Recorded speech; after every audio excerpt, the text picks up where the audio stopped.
কিন্তু আমরা যদি সংবিধান সংশোধন চাই, তাহলে সেই সংবিধান সংশোধন জাতির কাছে আজকে আমি পরিষ্কারভাবে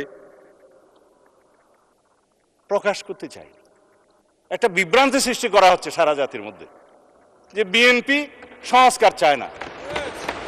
বিভ্রান্তি সৃষ্টি করা হচ্ছে বিএনপি জুলাই জাতীয় সনদ মানে না।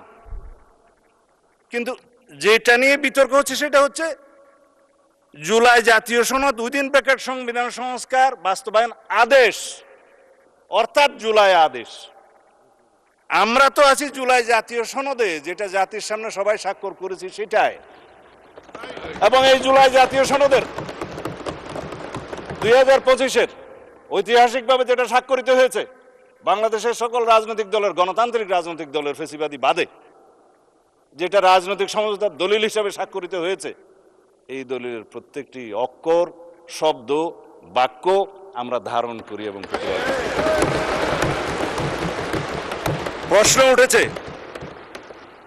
প্রশ্ন উঠেছে যে আমরা এই আদেশের অনুবলে কেন আমরা গণভোট যেটা অনুষ্ঠিত হয়েছে সেটা মানছি না। আসেন, গণভোট অনুষ্ঠিত হয়েছে, এই গণভোটের প্রস্তাবক তো আমরা ছিলাম। আমি প্রস্তাব দিয়েছিলাম বিএনপির পক্ষে যে অন্যান্য রাজনৈতিক দল জুলাই জাতীয় সনদ যখন স্বাক্ষরিত হবে, তখনও হয়নি, সেটার আইনি ভিত্তি দেওয়ার জন্য সবাই একটা দাবি উত্থাপন করলেন। বললাম হ্যাঁ, জনগণের সম্মতি নেওয়া যায়। এই জুলাই জাতীয় সনদের পক্ষে জনগণ আছে কি নাই? কারণ এই জুলাই জাতীয় সনদের দুইটা ভাগ। প্রথম ভাগ হচ্ছে সংবিধান সংশোধন সাপেক্ষে আমরা সংস্কারের বিষয় সমূহ এখানে বলা আছে 1 থেকে 47 সংবিধান সংশোধন সাপেক্ষে সংস্কারের বিষয় সমূহ লেখাই আছে। সংবিধান সংশোধন সাপেক্ষে সংস্কারের বিষয় সমূহ যদি এই জুলাই সনদের পক্ষে জনগণ হ্যাঁ বলে, তাহলে পরে আমরা সংবিধান সংশোধন করতে পারব সেই 47টা বিষয়ে। উইথ নোট অফ ডিসেন্ট, প্রত্যেকটা নোট অফ ডিসেন্টে বলা আছে যে সমস্ত রাজনৈতিক দল বা জোট তাদের নির্বাচনী ইশতেহার উল্লেখ পূর্বক যদি জনগণের ম্যান্ডেট লাভ করে, তাহলে তারা সেই মতে ব্যবস্থা গ্রহণ করতে পারবে।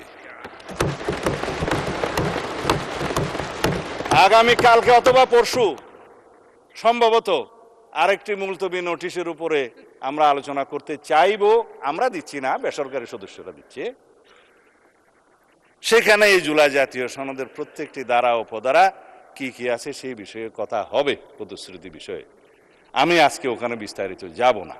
এটার দ্বিতীয় ভাগ হচ্ছে যে সমস্ত সংস্কারের বিষয়ে আমরা একমত হয়েছি, সেই বিষয়ের মধ্যে কিছু আইন আছে সংশোধন করতে হবে, কানুন আছে, বিধি আছে, বিধান আছে, সেটার জন্য সংবিধান সংশোধনের প্রয়োজন হয় নাই বিধায় ইন্টারিম গভর্নমেন্ট অনেক অধ্যাদেশের মাধ্যমে সেগুলো সংশোধন করেছেন, এক্সিকিউটিভ অর্ডারের মাধ্যমেও করেছেন।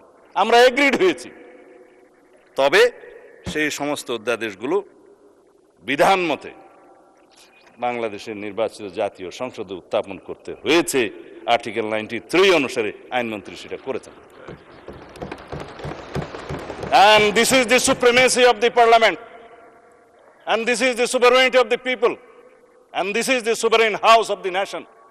এই sovereign হাউসের ক্ষমতা হচ্ছে, এখতিয়ার হচ্ছে রাষ্ট্রপতি অধ্যাদেশ জারি করতে পারলেও ইন বিটুইন টু সেশনস সেটা এই মহান সংসদে পাশ করে নিতে হবে।